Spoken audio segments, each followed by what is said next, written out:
राजकीय महाविद्यालय मावली के इस YouTube चैनल के माध्यम से आज हम बीए थर्ड ईयर के इतिहास विषय के सेकंड पेपर के बारे में चर्चा करने वाले हैं।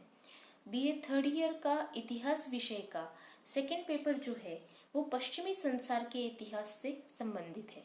पश्चिमी संसार यानी कि यूरोप का इतिहास।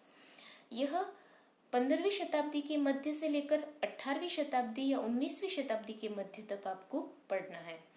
तो जब हम यूरोप के इतिहास के बारे में बात कर रहे हैं तो ऐसा क्यों है कि इस पेपर के पाठ्यक्रम की शुरुआत 15वीं शताब्दी के मध्य से ही हो रही है। तो सबसे पहले तो आइए हम इस बारे में समझ लेते हैं कि 15वीं शताब्दी यूरोप के इतिहास में या कहीं पश्चिमी संसार के इतिहास में इतना महत्वपूर्ण स्थान क्यों रखती है।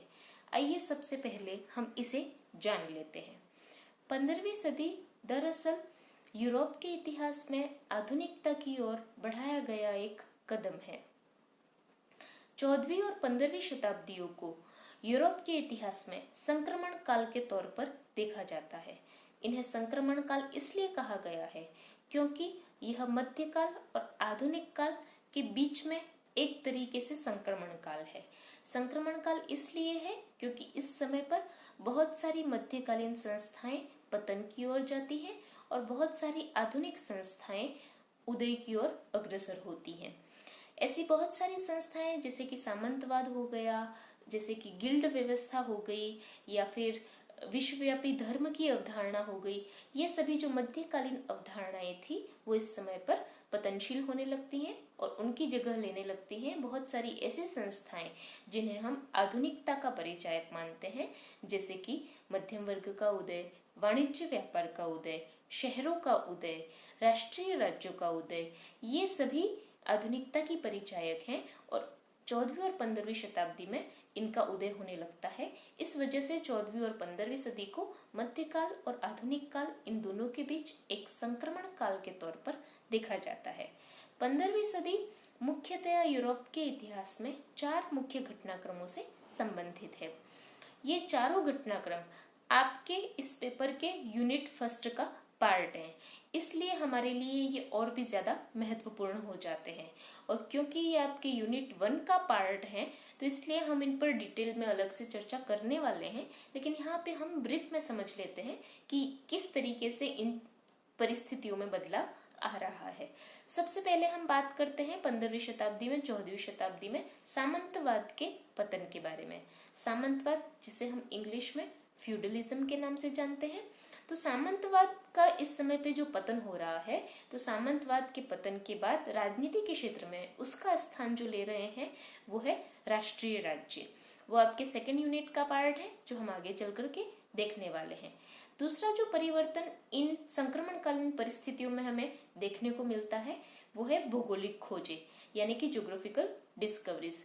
ज्योग्राफिकल डिस्कवरीज की अगर हम बात करते हैं तो ये वही खोजें हैं जब कोलंबस ने अमेरिका की खोज की है, या वास्को डी गामा ने भारत तक पहुंचने के लिए या दक्षिणी पूर्वी एशियाई देशों तक पहुंचने के लिए एक नए और वैकल्पिक सामुद्रिक मार्ग की खोज की है। तो इस तरीके से दुनिया के अनेक द्वीपों की खोजें इस समय यूरोपियंस के द्वारा की गई है। इन भौगोलिक खोजों के कारण व्यापार वाणिज्य जो है वो यूरोप के द्वारा बहुत बड़े पैमाने पर बढ़ गया और इस व्यापार वाणिज्य के बढ़ने की वजह से वाणिज्यवाद यानी कि मर्केंटिलिज्म का दौर शुरू हुआ। और यही चीजें आगे चल करके हम देखेंगे कि कैपिटलिज्म यानी कि पूंजीवादी अर्थव्यवस्था में किस तरीके से रूपांतरित होने लगती हैं। इन बहुत बड़े बड़े परिवर्तनों की वजह से ही 15वीं सदी को हम यूरोप के द्वारा आधुनिकता की ओर बढ़ाया गया कदम मानते हैं। तीसरा जो परिवर्तन हम इस वक्त देखते हैं वो है पुनर्जागरण काल। जैसा कि नाम से ही स्पष्ट है, पुनः जागरण यानी कि फिर से जागना। एक तरीके से ऐसा कहा गया कि मध्यकाल में यूरोप एक तरीके से नींद में सो गया था, तो पुनर्जागरण के द्वारा वह वापस से जागा। तर्क पर, विवेक पर, इन पर, लॉजिक पर बहुत ज्यादा बल पुनर्जागरण काल में दिया गया। चौथा जो परिवर्तन है इस वक्त का वो है धर्म सुधार आंदोलन। यहाँ पर ईसाई धर्म के सुधार की बात की जा रही है। धर्म सुधार आंदोलनों की वजह से ईसाई धर्म जो है वो कैथोलिक और प्रोटेस्टेंट इन दोनों शाखाओं में बढ़ जाता है। तो यहाँ पे हम देखते हैं कि 15वीं सदी जो है वो इन मेजर चेंजेस की वजह से आधुनिकता की ओर बढ़ती हुई हमें दिखाई दे रही है। इस 15वीं सदी से ही हमारे पाठ्यक्रम की सेकंड पेपर की शुरुआत हो रही है। तो आइए हम सबसे पहले इस पाठ्यक्रम पर एक नजर डाल लेते हैं। आपका जो पेपर सेकंड ए है, वेस्टर्न वर्ल्ड जिसे नाम दिया गया, यानी कि पश्चिमी संसार, जो कि मध्य 15वीं शताब्दी से लेकर के आपको मध्य 19वीं शताब्दी तक पढ़ना है। इसका जो यूनिट 1 है, जैसे कि हमने बात की अभी, डिक्लाइन ऑफ फ्यूडलिज्म यानी कि सामंतवाद के पतन, और rise of the modern era यानी कि आधुनिक युग के आगमन के साथ जुड़ा हुआ है। जो अगले चैप्टर्स इसमें आपके लिस्टेड है वो है रिनासा यानी कि पुनर्जागरण, रिफॉर्मेशन यानी कि धर्म सुधार आंदोलन, और मर्केंटिलिज्म यानी कि वाणिज्यवाद। आपका यूनिट सेकंड भी इसी तरीके के डेवलपमेंट से जुड़ा हुआ है, और यूनिट सेकंड में हमें मुख्य तौर पर emergence of the nation state यानी कि राष्ट्रीय राज्यों के उदय के बारे में पढ़ाई करनी है। तो जब हमने बात कर ली है कि हम शुरुआत जो हमारे पेपर की हो रही है वो हो रही है डिक्लाइन ऑफ द फ्यूडलिज्म यानी कि सामंतवाद के पतन के बारे में। लेकिन सामंतवाद के पतन को समझने से पहले हमें इसके उदय यानी कि इसका ओरिजिन और इसके ओरिजिन के भी बैकग्राउंड के बारे में समझना होगा, तभी हम इसको फुली ग्रास्प कर पाएंगे। यहाँ पे हम बात करते हैं रोमन एम्पायर के बारे में। जिस तरीके से आपने अपने बीए प्रथम वर्ष के पाठ्यक्रम में प्राचीन भारत का इतिहास पढ़ा, और प्राचीन भारत के इतिहास में अगर हम महान साम्राज्यों की बात करें तो आपने मौर्य साम्राज्य के बारे में पढ़ा, आपने गुप्त साम्राज्य के बारे में पढ़ा। उसी तरीके से अगर हम यूरोप के यानी कि प्राचीन यूरोप के इतिहास के बारे में अगर हम बात करते हैं तो इनमें मेनली जो बड़े बड़े साम्राज्य आते हैं उनमें एक तो आता है यूनान साम्राज्य यानी कि ग्रीक साम्राज्य, और उसके बाद आता है रोमन साम्राज्य। हम बात कर रहे हैं यहाँ पर रोमन एम्पायर के बारे में, जो कि पहली शताब्दी ईसा पूर्व से शुरू होता है और 5वीं शताब्दी ईस्वी तक यह कायम रहता है। लेकिन 5वीं शताब्दी ईस्वी के आने पर बहुत सारे ऐसे कारण होते हैं जिनकी वजह से रोमन साम्राज्य जो है वो पतन की ओर उन्मुख होने लगता है।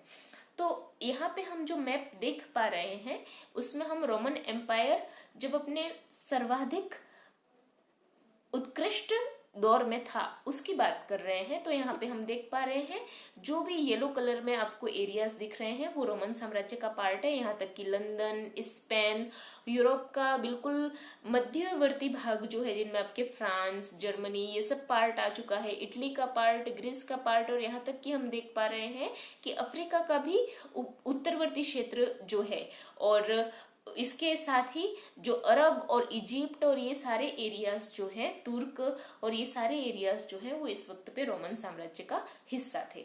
यानी कि हम ये अंदाजा लगा सकते हैं कि इस वक्त पे जब हम एडी 117 ईस्वी का हम ये मैप देख रहे हैं तो इस वक्त पे रोमन साम्राज्य कितने विशाल पैमाने पर था। तो ये तो आपको रोमन साम्राज्य की विशालता का अंदाजा लगाने के लिए एक मैप प्रस्तुत किया गया है। इसके बाद लेकिन हम बात करते हैं क्या वजह होती है जिनकी वजह से रोमन एम्पायर जो है, रोमन साम्राज्य जो है उसका पतन होता है। तो हम यहाँ पे राइट साइड में एक टेबल देख पा रहे हैं जिसमें हमने एक तरफ तो लिखे हैं causes for failure Roman Empire के। तो सबसे पहले हम पॉलिटिकल कॉजेस के बारे में बात करते हैं। क्या ऐसे राजनीतिक कारण थे जिनकी वजह से रोमन साम्राज्य जो है वो पतन की ओर अग्रसर होता है। तो जैसा कि कोई भी बड़ा साम्राज्य है वो पतन की ओर अग्रसर अगर होता है तो उसका सबसे बड़ा कारण तो होता है कि उसके जो शासक हैं वो अयोग्य होते हैं। तो सबसे पहला कारण तो इस वक्त पे यानी कि 5वीं शताब्दी ईस्वी तक आते आते रोमन साम्राज्य के जो सम्राट हैं उनकी योग्यता अब उतनी नहीं रही। इस वजह से क्या होता है, रोमन साम्राज्य जो है वो 2 भागों में डिवाइड हो जाता है, पूर्वी रोमन साम्राज्य और पश्चिमी रोमन साम्राज्य। इसके बारे में हम आगे और बात करेंगे। तीसरा जो पॉलिटिकल रीजन है रोमन साम्राज्य के पतन का वो ये कहा गया है कि बहुत सारी ऐसी जर्मनिक ट्राइब्स थी, जर्मन कबीले थे जिन्होंने रोमन साम्राज्य पे अटैक कर दिया। ये जर्मन कबीले रोमन साम्राज्य के बॉर्डर लैंड पे रहते थे, यानी कि जहाँ पे रोमन साम्राज्य की बॉर्डर खत्म होती थी वहां पे ये निवास करते थे। लेकिन 5वीं शताब्दी ईस्वी में आते आते इन्होंने रोमन साम्राज्य पे अपने आक्रमण करने प्रारंभ कर दिए और रोमन साम्राज्य जो ऑलरेडी कमजोर हो चुका था वो इनके आक्रमणों को सहन नहीं कर पाया और इस वजह से उसका पतन हो गया। इकोनॉमिक कारणों की अगर हम बात करते हैं, यानी कि आर्थिक कारणों की अगर हम बात करते हैं, तो टैक्स का बर्डन जो है वो बहुत ज्यादा इस समय पे बढ़ गया था, जिस वजह से अमीर और गरीब के बीच की खाई रोमन साम्राज्य में बहुत ज्यादा बढ़ती जा रही थी। और इन सब कारणों का प्रभाव ये हुआ कि सामाजिक कारण जब हम देखते हैं तो रोमन साम्राज्य के प्रति जो लॉयल्टी की भावना थी, जो निष्ठा की भावना रोमन साम्राज्य के निवासियों में थी, वो धीरे धीरे कम होने लगती है। यहाँ पे हम लेफ्ट साइड में एक इमेज देख पा रहे हैं। हमने बात की क्योंकि जर्मनिक कबीलों के बारे में, तो यहाँ पे एक जर्मनिक इन्वेडर की इमेज है, जर्मन आक्रमणकारी की इमेज दी हुई है जिन्होंने रोमन साम्राज्य पर अटैक किया। जर्मनिक इन्वेडर्स जो थे या जर्मन कबीले जो थे उनके भी अलग अलग ग्रुप थे, तो उसमें से ये लोम्बार्ड्स नाम के ग्रुप का इमेज, ग्रुप के रिप्रेजेंटेटिव का एक इमेज हम यहाँ पर देख पा रहे हैं। तो यहाँ पे हमने बात की कि डिक्लाइन जो है रोमन एम्पायर का वो कि 5वीं शताब्दी ईस्वी तक आते आते जर्मन कबीलों के आक्रमणों के कारण मुख्य रूप से, हालांकि अन्य कारण भी इसके लिए जिम्मेदार है, लेकिन मुख्य रूप से जर्मन कबीले जो है उनका अटैक जो है वो रोमन साम्राज्य बर्दाश्त नहीं कर पाता है। तो आइए हम देख लेते हैं कि एक मैप के माध्यम से किस तरीके से जर्मन साम्राज्य के अलग अलग भागों में अटैक हो रहे हैं।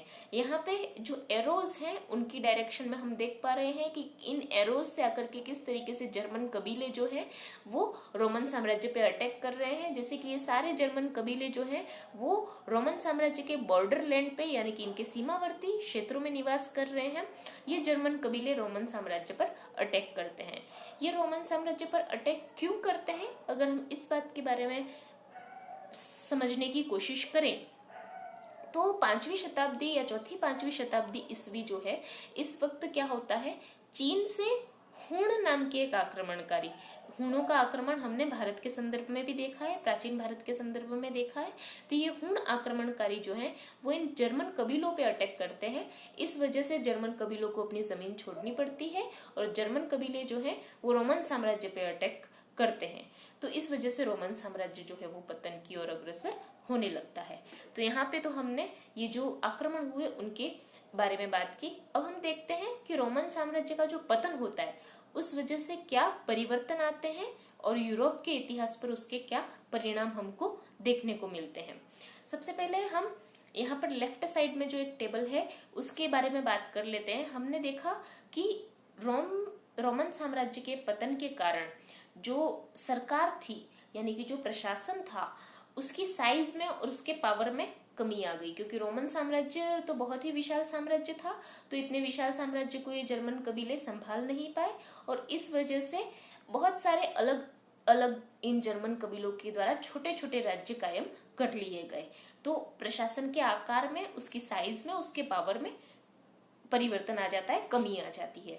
दूसरा जो इम्पैक्ट है वो है लॉन्ग डिस्टेंस ट्रेड, यानी कि सुदूरवर्ती व्यापार, जो कि रोम के वक्त हमने पढ़ा है कि आपने जो मौर्योत्तर युग पढ़ा है उसमें स्पेशली जो कनिष्क का काल हमने पढ़ा है, कुषाण सम्राट कनिष्क का काल, तो उसके समय हमने देखा है कि रोमन साम्राज्य से बहुत ज्यादा इंटरेक्शन ट्रेड के रेफरेंस में हो रहा था। लेकिन रोमन साम्राज्य के पतन के बाद भारत के साथ और अन्य देशों के साथ जो रोमन साम्राज्य का व्यापार चल रहा था उसमें रिडक्शन होता है, उसमें कमी आने लगती है।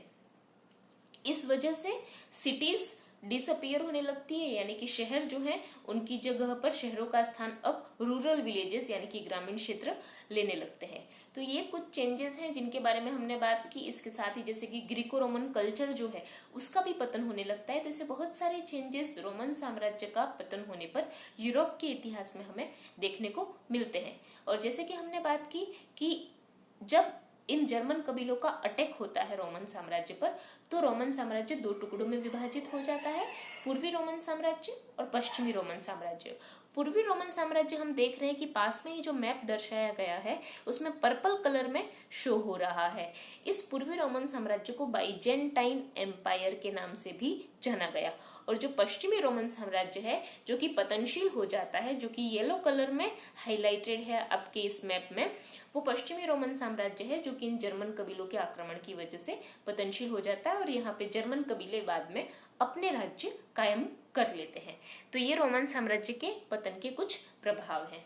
अब हम देखते हैं कि ये जो जर्मन कबीले जिन्होंने पश्चिमी रोमन साम्राज्य में अपने पश्चिमी रोमन साम्राज्य का जो क्षेत्र था उसमें अपने छोटे छोटे राज्य कायम कर लिए हैं, तो उनमें सबसे इम्पोर्टेंट हम देखते हैं जो जर्मन कबीला था जिसे फ्रैंक के नाम से जाना गया था। फ्रैंक नाम के एक जर्मन कबीले का नेता था क्लोविस फर्स्ट। इस क्लोविस फर्स्ट की जो इमेज है उसे हम लेफ्ट साइड में देख पा रहे हैं। और क्लोविस फर्स्ट जो है वो रोमन साम्राज्य को अंतिम रूप से परास्त करता है, रोमन साम्राज्य की आर्मी को, और अंतिम रूप से परास्त करने के बाद एक कैरोलिंगियन एम्पायर की स्थापना होती है। क्लोविस फर्स्ट 5वीं शताब्दी में जब रोमन साम्राज्य के स्थान पर कैरोलिंगियन एम्पायर की स्थापना करता है तो क्लोविस फर्स्ट के बाद इस कैरोलिंगियन एम्पायर का जो सबसे इम्पोर्टेंट एम्परर है जिसे हम जानते हैं शार्लमेग्ने के नाम से, तो ये शार्लमेन जो था 8वीं शताब्दी में ये इमर्ज होता है।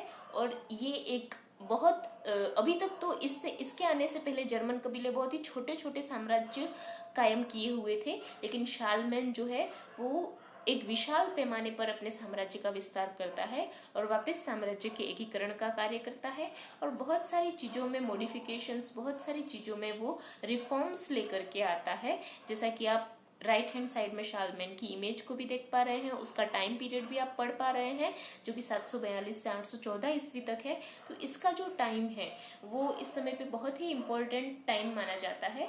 लेकिन शार्लमेन का एम्पायर जो है वो लास्ट ऐसा पॉइंट था मिडिवल यूरोपियन हिस्ट्री की अगर हम बात करें जब साम्राज्य एकीकृत होकर के हम जिसे देख पा रहे हैं। लेकिन इसके पतन के बाद यानी कि शार्लमेन की मृत्यु के बाद हम देखेंगे कि यूरोप के इतिहास में वापस से उसी तरीके की अव्यवस्था का दौर शुरू होता है जैसा कि रोमन साम्राज्य के पतन के बाद में शुरू हुआ था। तो शार्लमेन की मृत्यु के बाद जब यूरोप पुनः एक अव्यवस्था के दौर में चला जाता है तो इस अव्यवस्था के दौर में वह कारक या वह परिस्थितियां जन्म लेती हैं जो कि आगे चल करके फ्यूडलिज्म के इमर्ज होने में, सामंतवाद के उदय में महत्वपूर्ण भूमिका निभाती है। सामंतवाद का उदय किस तरीके से होता है, सामंतवाद क्या है और उसका पतन किस तरीके से होता है, इसके बारे में हम अगले वीडियो में चर्चा करेंगे। आज के लिए इतना ही, धन्यवाद।